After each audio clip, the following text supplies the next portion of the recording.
Bonjour à tous, ravi de vous retrouver dans ce nouveau numéro du magazine Environ 50, magazine qui traite essentiellement des questions ayant trait à l'environnement. Aujourd'hui, nous recevons messieurs Bokomi Lomeme Christian. Il est responsable d'une entreprise agricole dénommée Access Lands. Il n'est pas seul, il s'est fait accompagner d'un partenaire privilégié de cette entreprise au nom de monsieur Popol Mayombo. C'est pour parler de cette entreprise, comme je l'ai dit au début, une entreprise agricole. Voilà, bonjour à vous. Bonjour. Comment vous allez? Et merci vous, madame. Oui, tout va bien. Nous commençons avec vous, monsieur Christian Bokomi Lomeme. Qu'est-ce que l'entreprise Access Lands? Que veut dire ces mots? Ça veut dire quoi au fait? Merci beaucoup pour la question. De base, je tiens à vous remercier. C'est un honneur pour nous d'être invités en séjour. Voilà. Alors, Access Land, déjà, c'est un mot anglais. Je vais dire accès aux terres, essentiellement le terre agricole. Voilà. D'où est venue cette idée-là de créer au fait cette entreprise? Qu'est-ce qui vous a inspiré au fait? Bon, qu'est-ce qui nous a inspiré déjà? Nous sommes dans un pays qui est riche, c'est-à-dire nous sommes deuxième après le Brésil en termes de potentialité agricole. Avec les 80 millions de terres arables que possède notre beau pays, nous sommes à même de nourrir plus de 2 milliards de la population mondiale. Alors, étant jeunes, et voilà, nous nous sommes dit, mais comment un pays ayant la capacité de nourrir plus de 2 milliards de la population mondiale peut être déjà de base incapable de nourrir sa propre population? Ces pays ne devraient pas normalement dépendre de l'importation de certains produits. Raison pour laquelle nous nous sommes dit que nous devrons normalement redorer l'image du secteur agricole congolais, faire en sorte que l'agriculture priorité des priorités ne soit pas qu'un simple slogan, mais que ça soit réellement du vécu. Voilà les raisons qui nous ont motivés d'entrer dans ces domaines. Voilà. Et avant de continuer, est-ce que pouvez-vous nous dire quel est l'effectif total des agents de l'entreprise? Ici à Kin, nous sommes à 10 parce que il y a quelques mois où nous sommes dirigés vers le Haut-Katanga, précisément à Lubumbashi, où il y a au moins déjà 3 agents qui sont là. Les 10, ce sont des personnels beaucoup plus administratifs, mais nous avons de groupes, plusieurs partenaires, des ingénieurs selon des spécialités. Nous les réunissons en communauté et c'est comme ça que nous arrivons à accompagner beaucoup plus de projets agricoles. Vous avez parlé de Kinshasa. Est-ce qu'on peut connaître l'endroit, les sièges de votre entreprise?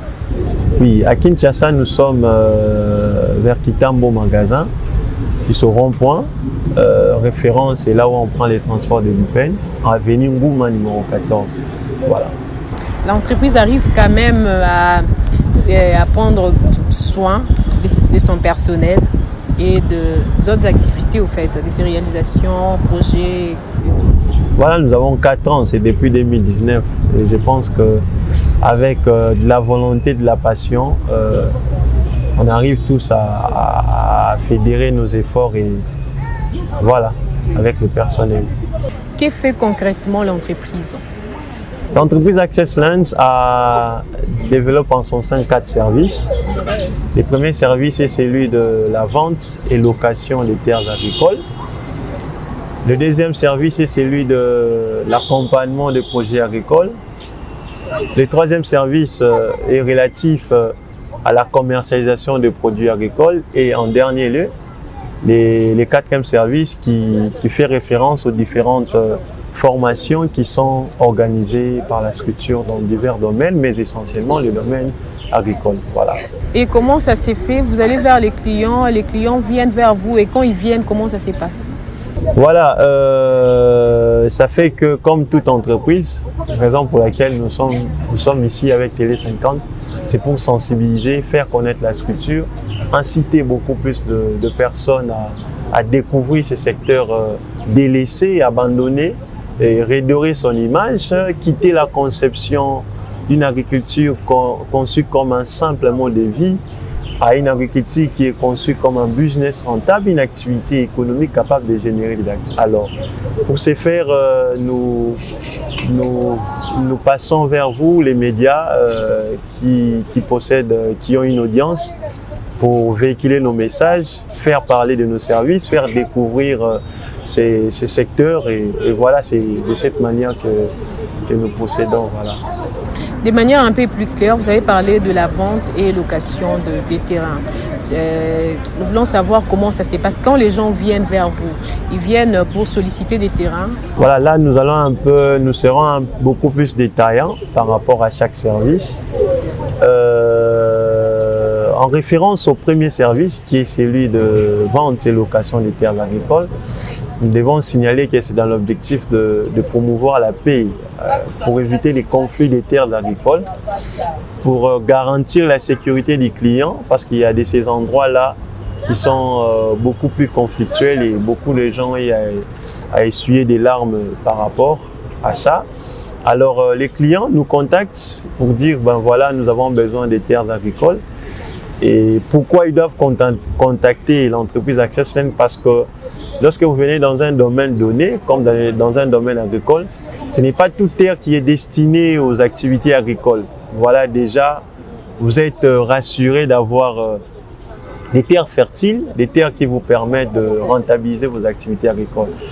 Mais comme nous disons, nous ne faisons que la location, soit la vente des terres qui sont essentiellement des terres agricoles, avec objectif d'y mettre les cultures. Voilà. Et voilà, par rapport au deuxième service, qui est l'accompagnement de projets agricoles, les clients nous contactent, c'est comme avec M. Popol. Nous avons commencé avec lui avec la possession de terrains agricoles. Et la prochaine étape était juste relative à l'accompagnement de projets où nous commençons généralement par la prospection, parce qu'il faut étudier les terrains, il faut voir si les terrains propices à quel type de culture. Et des bases, après avoir fait la prospection, nous proposons de business plan agricole bien détaillé, et donc l'ensemble des dépenses qui devraient engager les partenaires ainsi que la prospection des bénéfices. Ça, c'est en ce qui concerne l'accompagnement des projets agricoles, c'est-à-dire le client qui désire se lancer dans le domaine agricole, ou soit les clients qui y sont déjà et qui ne savent pas, qui trouvent du mal à rentabiliser leur activité agricole. Du coup, ils nous contactent, nous descendons avec l'expertise agricole que nous avons, et avec nos différents ingénieurs, nous concevons des projets, nous faisons la prospection et nous accompagnons. Nous venons avec le personnel pour travailler dans son projet. Et en rapport avec la commercialisation des produits agricoles, parce que là, il faut dire que puisque la rentabilité est aussi fonction du prix de vente, le prix qui est sur les marchés, et aussi de la rapidité de l'écoulement de produits agricoles. Nous avons remarqué dans les différents villages où nous faisions nos différentes visites, que beaucoup de producteurs avaient rencontré du mal à vendre leurs produits, et ils ignoraient un élément, parce que le marketing d'aujourd'hui, ce n'est pas vendre ce qu'on a produit, mais produire ce qu'on peut vendre. C'est-à-dire, on a déjà une idée sur les marchés. Alors, nous avons, ayant remarqué cela, pour aider nos chers amis producteurs à rentabiliser leurs activités, et aussi aider nos propres partenaires à ne pas avoir du mal après la production à écouler leurs produits, nous avons mis en place les départements de commercialisation des produits agricoles.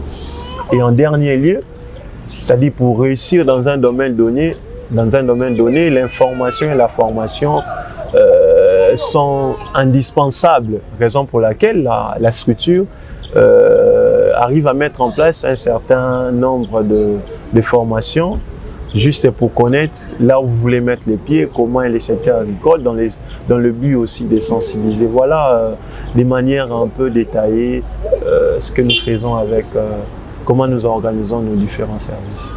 Si je comprends bien, l'entreprise a ses propres terrains ou soit vous travaillez avec des gens qui ont des terrains, qui viennent vous proposer, vous solliciter pour que vous les mettiez au fait à la disposition de tout le monde. Par rapport à cette question, soit par rapport à ces points, l'entreprise a des partenaires. Et nous avons des types de partenaires.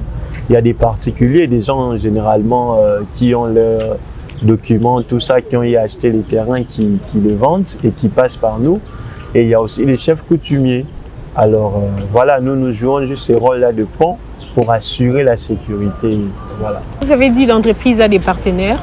Là, à votre côté, vous avez monsieur Popol Mayombo, qui est l'un des partenaires de l'entreprise. L'un des grands partenaires. Voilà, l'un des partenaires privilégiés, des grands partenaires de l'entreprise. Pouvez-vous nous dire quel est votre apport au sein de l'entreprise Access Land?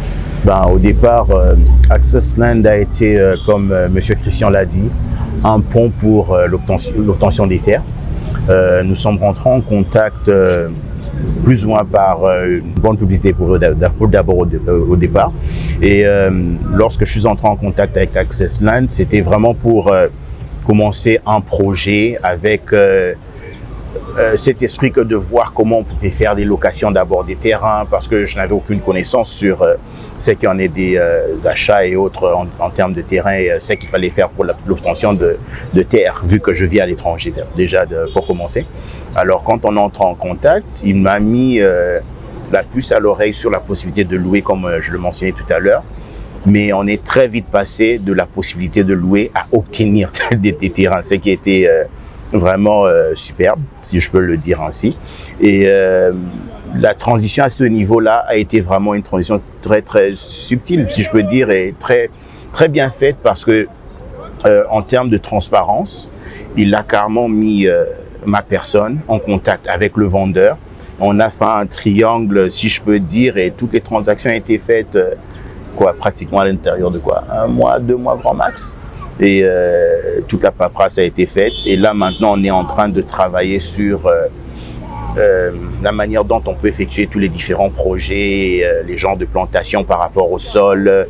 Et tout se passe avec Access Land, disons, puisque ce sont eux qui ont plus ou moins établi tout l'organigramme par rapport aux saisons déjà au pays, la saison sèche, la saison de pluie. Je ne suis pas un expert en agriculture du tout.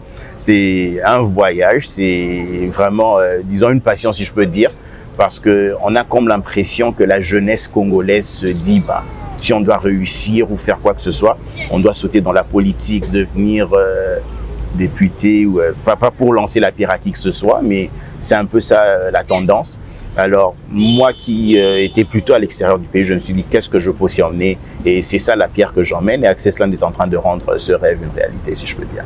Et comment êtes-vous arrivé à joindre ou à atteindre l'entreprise? C'était par quel canal et qu'est-ce qui vous a attiré? Au départ, plusieurs personnes vous diront que cette histoire que de tenter faire l'agriculture quand vous vivez ailleurs du pays, c'est une grande aventure, un grand risque et le reste. Et j'en connais. Je peux même dire que j'ai été victime dans le passé en essayant de faire cette aventure, de ne pas avoir abouti, disons, aux résultats recherchés. Mais en cherchant, Access Land a déjà au départ de la visibilité sur les réseaux sociaux, la visibilité sur des sites web, dans le site web de l'entreprise. Et je suis rentré en contact, si je peux dire, par un bouche-oreille. C'était un petit témoignage ici et là, mais aussi par l'appui de ce que j'ai vu sur les réseaux sociaux, et notamment l'Internet et le reste. Je suis directement entré en contact avec Monsieur Christian. Et on a eu à discuter, j'ai senti le sérieux, je me suis dit, qui ne risque rien à rien. Et en me lançant, écoute, ce qui est sûr, c'est que l'obtention des terrains déjà, vu que je suis titulaire et j'ai toute la paperasse et le reste, ça me rassure au moins quelque part que le travail fait effet. Et là maintenant, si je peux dire, le genre de partenariat que l'on essaie de pousser, c'est surtout un partenariat, si je peux dire, gagnant-gagnant, tant pour l'entreprise que pour moi-même. Et ce qu'on essaye de faire vraiment, c'est de pouvoir établir déjà les plantations qu'on essaie d'établir et ensuite les pousser, les emmener au niveau de la commercialisation, transformation s'il le faut, et voir comment ramener encore plus de partenaires de l'étranger et aussi locaux ici, ma famille, les amis, à pouvoir faire confiance à Accessland pour ce qu'ils sont en train de faire et propulser la compagnie, si je peux dire. Et actuellement, est-ce que vous avez vraiment remarqué qu'il y a du sérieux au sein de l'entreprise? Pas ici si ça ne l'était pas. Je ne serais pas là. Mais, vous ne flattez pas? Non, il ne m'a pas corrompu. Il n'a pas une arme sur ma tête, non. Il y a du sérieux dans ce que l'on est en train de faire. Et on a des projets qui sont courants actuellement, tant du côté de Maluku, vers le plateau des Bateke, ainsi que du côté du Bas-Congo, vers Kassangoulou. Voilà. Et on est encore en train d'établir la structure. C'est vrai que c'est pas facile de tout faire quand surtout vous êtes autofinancé, vous faites tout avec vos finances personnelles. Et on essaie de voir ce qui est faisable à la limite du raisonnable. Et l'aspect où vous avez du personnel qui doit être payé, etc., ce sont eux qui établissent tout ça pour moi. Parce que personnellement, je n'aurais pas pu le faire. Ça va sans. Et qu'est-ce que vous gagnez en retour, vous, en tant que partenaire? Ce qui est sûr, c'est que si j'avais mes terrains tout seul, je ne pense pas que j'aurais pu faire grand-chose avec cette étendue de terre, moi-même déjà au départ. Mais avoir une compagnie telle que Accessland, c'est une compagnie qui me facilite, si je peux dire, à avoir main sur le terrain, à avoir pied sur le terrain et de pouvoir faire tout ce que je ne peux pas faire à partir de l'extérieur notamment. Alors, je suis sûr que la rémunération est faite alors que je ne suis pas sur place. Je suis sûr que les travaux fonctionnent alors que je ne suis pas sur place. Je suis sûr que le personnel fait ce que l'on attend par rapport au calendrier de l'année. Et bon, c'est sûr que jusque-là, on n'a pas encore les fruits ou l'attente que l'on a, dont on espère d'ici que l'on espère d'ici quelques mois. Mais tel que je le dis, on s'entend bien, Christian et moi. Et j'aimerais bien que cette entente puisse vraiment faire sortir les fruits qui seront une preuve tangible de cette association que l'on a. Et pourquoi pas emmener Accessland à Kisangani, au Kivu et tout le reste. C'est vraiment ça. Et Monsieur Bokombi, comment faites-vous? Vous donnez des terrains gratuitement aux clients ou soit par crédit, je ne sais pas. Comment vous faites? Bon, l'option des crédits gratuitement déjà, ce ne sont pas nos terrains. Nous travaillons avec des partenaires.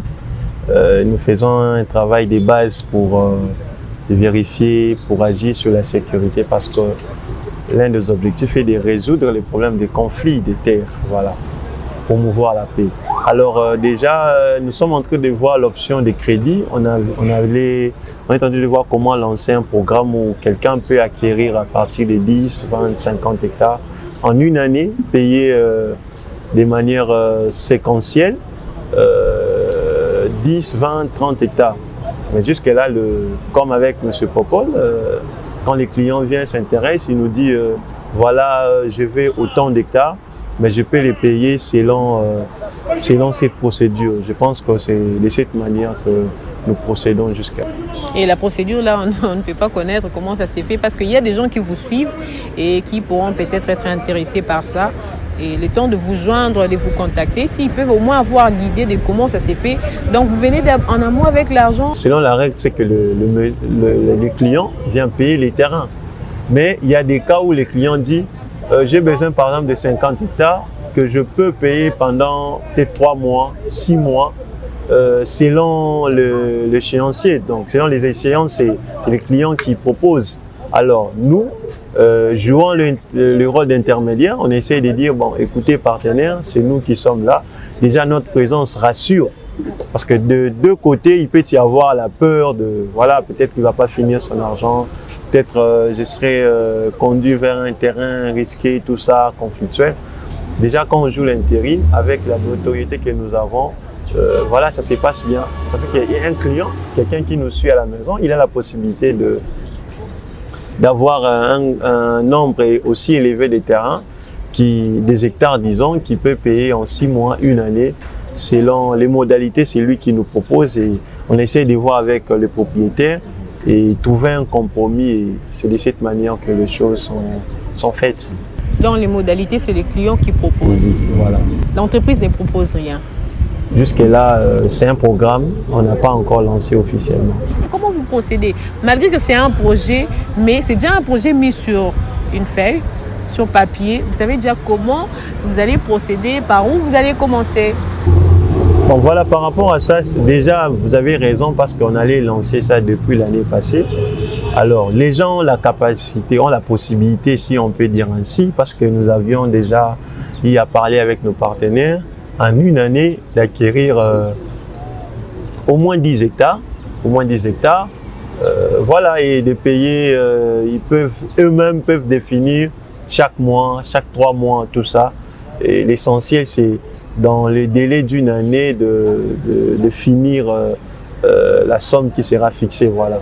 Le programme sera annuel, c'est-à-dire en une année, vous pouvez payer lentement jusqu'à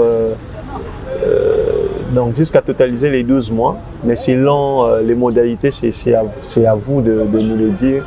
Bon, moi, je peux payer chaque 2 mois, moi, je peux payer chaque 3 mois, chaque 4 mois. Voilà. C'est comme ça. Et jusque-là, quelles sont les difficultés que vous rencontrez? Bon, les difficultés, ça ne manque pas dans chaque domaine. Alors, en ce qui nous concerne, c'est déjà, si on doit dire les difficultés au niveau étatique, là, sont déjà des difficultés qui existent déjà.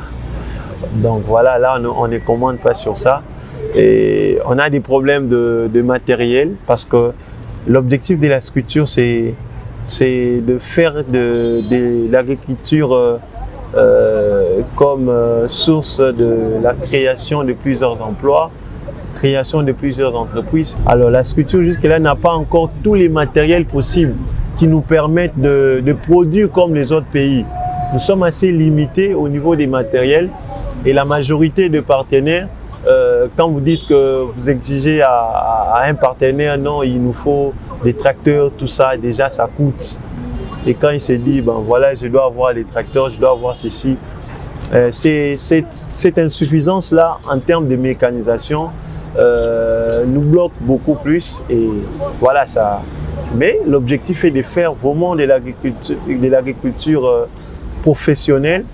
Et voilà, quitter la conception d'un simple mode de vie, une activité de substance, à une activité économique. Et pour ce faire, il faut vraiment qu'il y ait de la mécanisation, qu'il y ait peut-être, parce que l'objectif, on dit toujours en agriculture, le maillon le plus faible, c'est la production. Si on peut avoir des usines de transformation, on peut faire des sémoules, voilà. C'est là, tels sont fixés nos objectifs et nous pensons qu'avec le temps, ça pourra aller. Une dernière question avant de se quitter, et de manière un peu en résumé, qu'est-ce que les gens peuvent retenir de l'entreprise Access Lands? Ce que les gens peuvent retenir, c'est que c'est une entreprise, c'est un cadre de sécurité, un cadre idéal, surtout avec ceux de la diaspora, comme M. Popol. Voilà. Je lui ai demandé, parce que c'est hier qu'il a atterri sur Kinshasa. J'ai dit non, M. Popol, vous pouvez venir ensemble avec vous, on va essayer de discuter, véhiculer les messages, parce que bien que nous avons un site web, bien que nous sommes une entreprise légale, bien que nous sommes sur les réseaux sociaux, bien que nous avons un siège, mais pour quelqu'un qui ne vous voit pas, comment il peut vous faire confiance? Déjà, il y a certains diasporas qui vous envoient leurs frères et tout ça. Mais lui, quand nous avons présenté tout cela, bon voilà, il nous a donné la particularité avec lui, c'était la confiance qui était dégagée là. Et puis on a dit, ben, comment quelqu'un pouvait autant croire tout ça alors que peut-être il ne manque pas de la famille ici.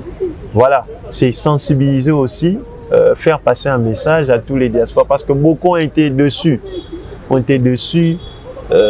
il en a aussi été victime, hein, il envoie l'argent pour les terrains et il se retrouve qu'on n'a jamais acheté les terrains et les milieux conflictuels.